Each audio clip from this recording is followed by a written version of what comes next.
WCBI News at 10 starts now.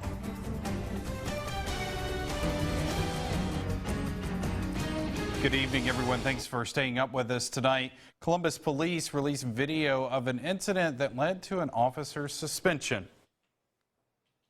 They said he is slow. I said, well, he better speed him up on how to take care of the dog when he come out the door. He let him come out the door. And he's just standing right there looking crazy. You good? Yeah, I'm good. I told him I would shoot that ML.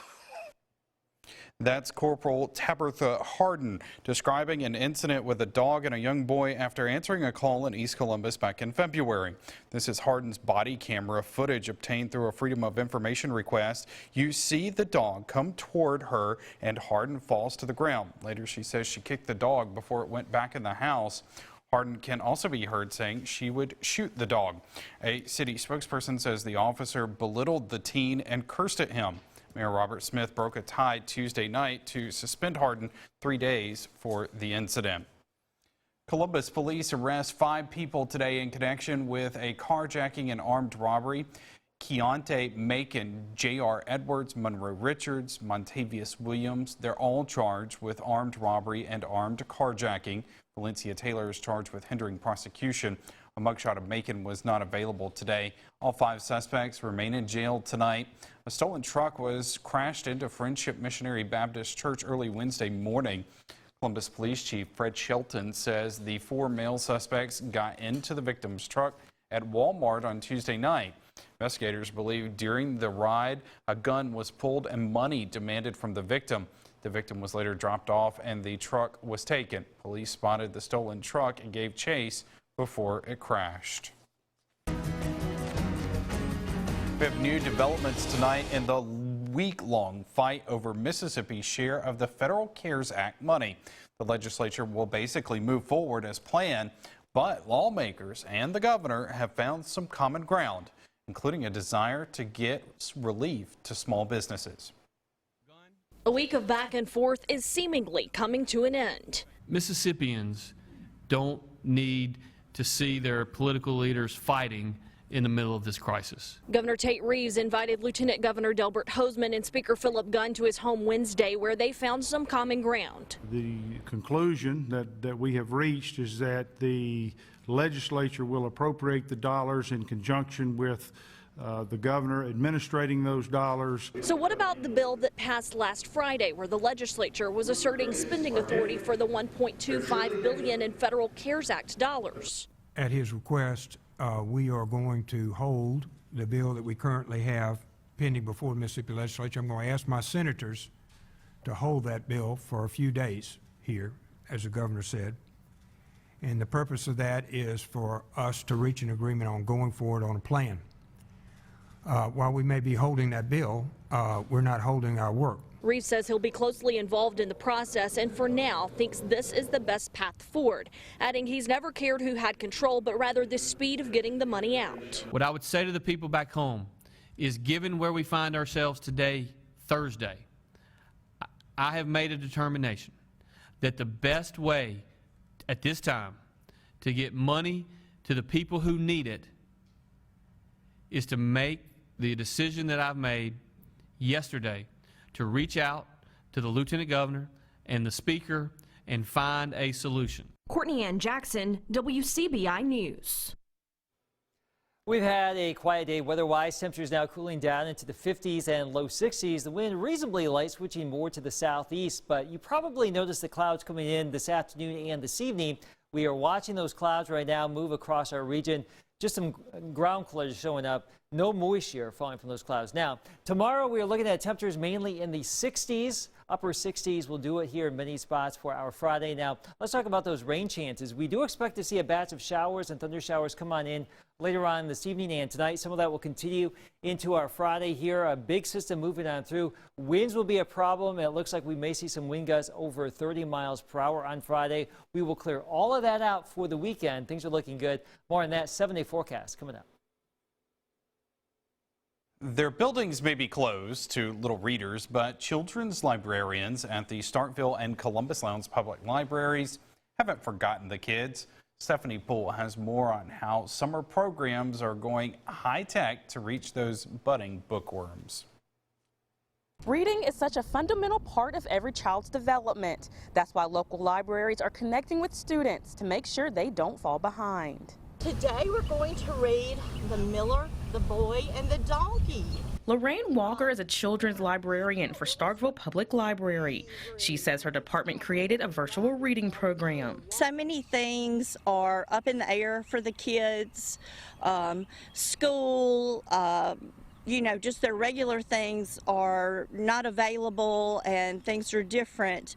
I wanted to be a constant for them. Walker says after each video, families can select literacy exercises, arts and crafts, and other activities based on the daily reading. It's a fun thing that can keep them involved. So every day when they do that, they're involved with more than just watching something, and they're also involved with all their other library friends. Tori Hopper with Columbus Lowndes Public Library says their reading program follows a similar model, except they're using a website called BeanStack. They can just go ahead and do some activities that are educational depending on their age group, and then they can log the reading minutes, and then we'll get different prizes based on the badges that they earn. We'll be providing paper options for those who can't access the internet at home. Hopper says participants can listen to stories and log the number of books they've read. It's an avenue for them to keep reading and to keep exposing themselves to educational opportunities that they've already been doing inside the safety of their own home and away from large groups of people, and we're just trying to continue that opportunity for them in a new and inventive way. And hopefully students will learn effectively using the virtual program. I'll do anything for my kids, anything to make it fun for them, to make it more fun for them to watch. Hopper and Walker say families can find activities for their children on their Facebook page and library website. Reporting in Lowndes County, Stephanie Poole, WCBI News. The BeanStack website will launch in a few weeks. Some of the activities offer free prizes for readers. PONTOTOC High School seniors are enjoying some graduation traditions in spite of COVID-19. The school district brought in a photographer to make cap and gown photos for the class of 2020. Teachers and administrators have worked hard getting everything ready, even steaming all of the gowns. Seniors and their parents say they appreciate the extra efforts. I'm very grateful because like some people just got all of their stuff canceled and like they didn't get to go to it or whatever, but like they're giving us an opportunity to actually go to it, even though it might not be the way or we wanted to do it. I'm just excited to graduate and ready to see what the future holds, and I'm very thankful for my school district for allowing us this opportunity. The district is planning graduation week activities for next week. A Knoxville County church is going outside its walls to help the community. Second Baptist Church in Brooksville is serving up grab-and-go meals. Pastor RODERICK Chandler says the sack lunches are for students in grades K through 12, but anyone who needs a meal will be provided one. Members have given out about 100 meals a day. Everybody knows that Brooksville is a very, very small community, and the schools have did all they could, so I felt like the church, it was time for the church to do something. And with this church being right in the center of the community, I decided that with my leadership and my ministry that we have going on, we could try to reach others by giving back to the community. No lunch will be available again tomorrow from 10:45 until noon. A great day to be out there. And today, yes. Tomorrow, windy. Yes, very windy. Hold on to your hats, as we say, Joey. So get ready for it. We had one of these days not too long ago. We've had a breezy spring. Tomorrow, windy. Again, a wind advisory in effect. We may see some wind gusts over 30. We'll settle things down just in time for the weekend, though. More on that after the break. Your WCBI First Alert AccuWeather forecast with Chief Meteorologist Keith Gibson. Some big wildfires breaking out in the Florida Panhandle this week. Look at this video from southeastern parts of the United States down here in Florida. That's Interstate 10, I do believe. So some active weather down there as far as the drought conditions setting up right along the immediate coast. Now for us, we're super saturated. We know that. But down along the coast, it's actually been exceptionally dry. But for us, more rain in the forecast later tonight into our Friday, 1/3 of an inch to maybe over an inch of moisture coming our way. Ahead of this system coming our way, we've had the high clouds, and those have been streaming on in. This is our time lapse from Tupelo this evening with our Alpha Insurance camera network. You can see the clouds building on in. Let's talk about our forecast for tomorrow. Our first alert forecast, we've got Toby. And Toby loves to go for a ride. You want to have those windows up tomorrow, especially for the first part of the day. Temperatures will be in the upper 60s. We'll start out the day with some clouds, some showers, and thunder showers around. And then as we get into the afternoon, the odds of rain will tend to go down.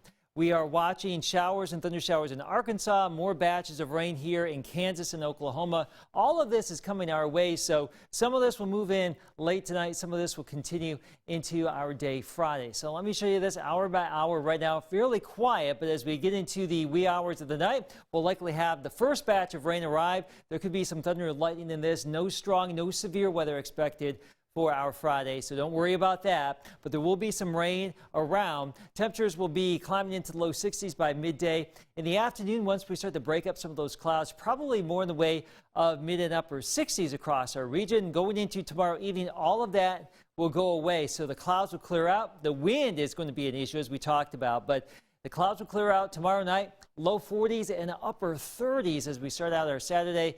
And then as we get into Saturday afternoon, only in the 60s for highs. Now, record lows are possible Saturday morning, Sunday morning. These are the old records, upper 30s to low 40s. So we will be in that ballpark as a series of high pressure systems comes our way. So the first one will move through Saturday into early parts of Sunday.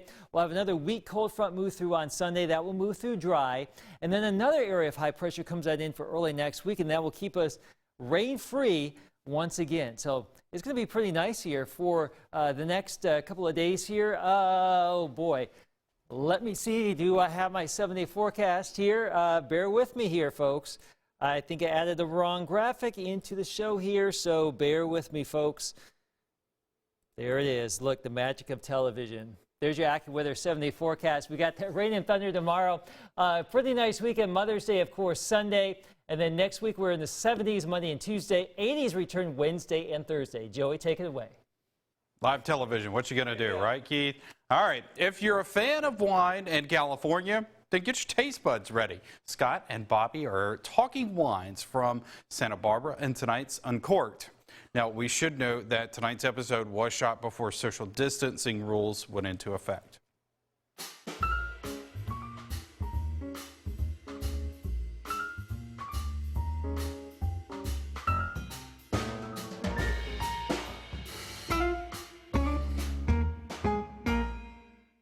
Hello all wine lovers, we're back with Bobby, and today we're featuring wines that were made in Santa Barbara or in the Santa Barbara area in California, and let me tell you, they're all fabulous. You're gonna love them. If you don't, well, I don't know. So Bobby, we are starting out with a really nice Chardonnay. Yes, this is from Presqu'île. Okay. And so Presqu'île, they actually used to have a house in Mississippi.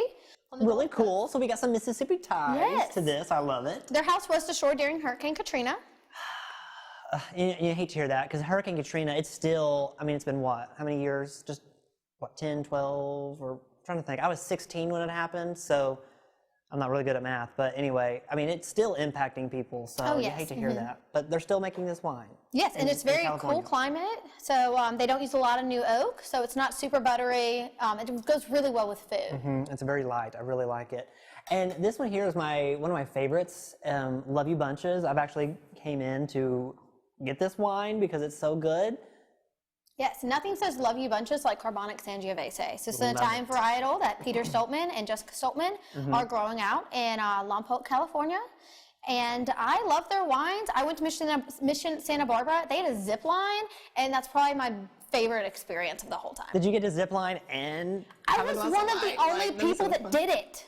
Really? Yes. Everyone was like, oh, I'm too scared. Well, you're so outgoing. Like, I'm not surprised that you would zip line. Okay, so if you go anywhere and they have this one, I highly recommend you give this one a taste because it's really, really good. All right, so this next wine, we actually, a guy that worked at this vineyard was here in Mississippi and putting on a wine tasting. We got to try some of the wine there. So tell us a little bit about So this is going to be Bien Nacido. They also do Solomon Hills. It's owned by the Miller family. Okay. We had Master Sommelier, Will Costello, come for our dinner. And I love the wines. They're just very classic, very like we're at the forefront for Santa Barbara County. And just for a fun fact, tell us how many master sommeliers there are in the U.S. So, well, in the world, there's about 270, and I believe 26 of those are women. Okay, that is awesome. That is really awesome. And 270, that's not a lot. It's not. Master sommeliers, but, I mean, because it's so hard to become one, which we know you're working on, so that's very awesome. Okay, and then last but not least, a Syrah, which is, I know I say it's one of our favorites, but I say that about every wine is our favorite. Right? Every wine is our favorite. So tell us a little about this Syrah. This is made by Chad at Melville. Okay. Melville Winery is very family-oriented. I love going to their winery. They actually let me stomp on some of the grapes. Okay, that's cool. Super cool. That's cool. And this one has it's got a very distinct Savory. smell to it, too. It's going to go great with a ribeye, with a filet. All right, well, now we may go cook. You know where to find us. Right? All right, till next time, everyone. Cheers.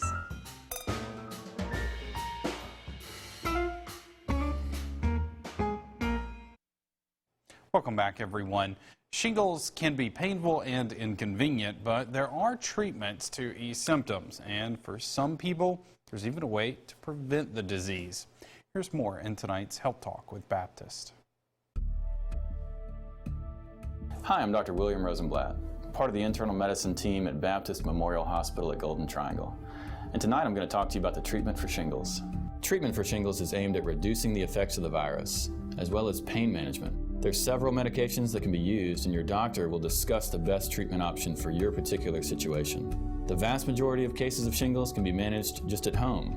In some cases, people with an impaired immune system or individuals with severe symptoms and/or complications may need to be admitted to the hospital.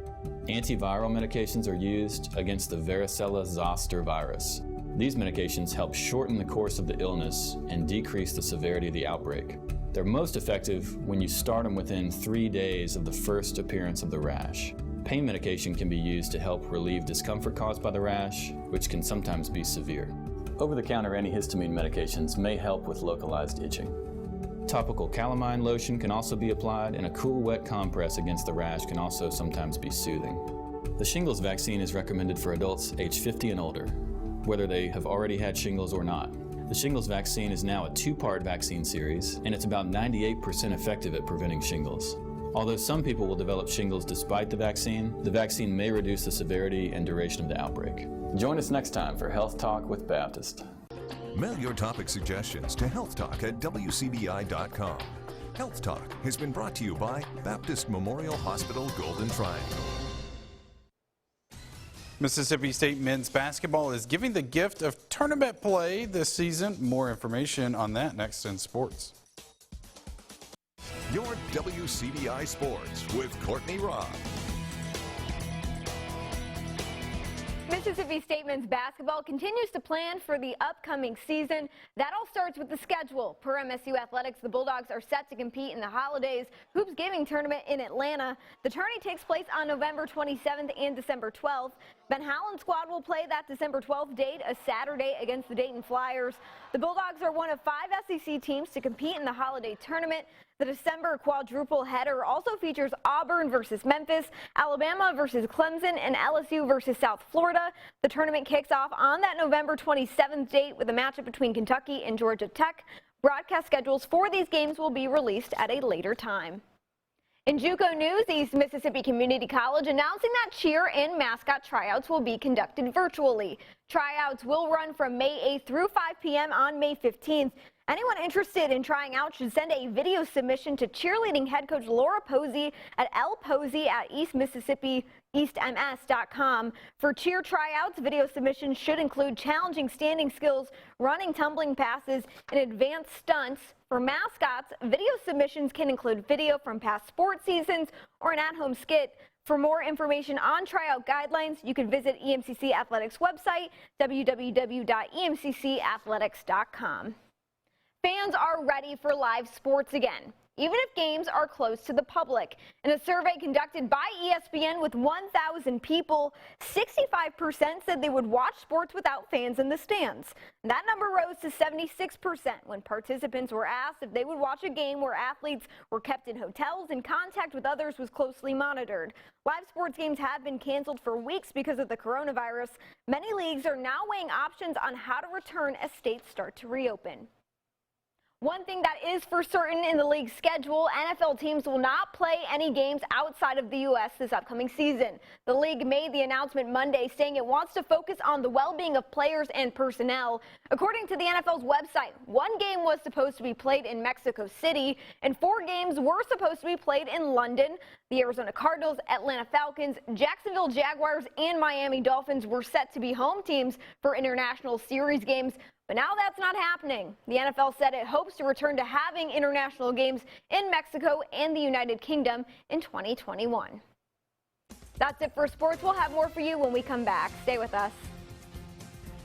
Some rain, some thunder on our Friday. Temperatures in the upper 60s. Your weekend, Saturday, 66, sunny and cool, 73 for Mother's Day. Overnight lows very chilly this weekend, but we will be rewarded with nearly 100% sunshine. Still comfortable Monday and Tuesday. The 80s return by next Wednesday, Joey, and then upper 80s by the end of next week. Summer is coming on back. That 39 won't stick around long, It will not in May. All right, thanks, Keith. Thank you so much for joining us, everybody. Have a good night.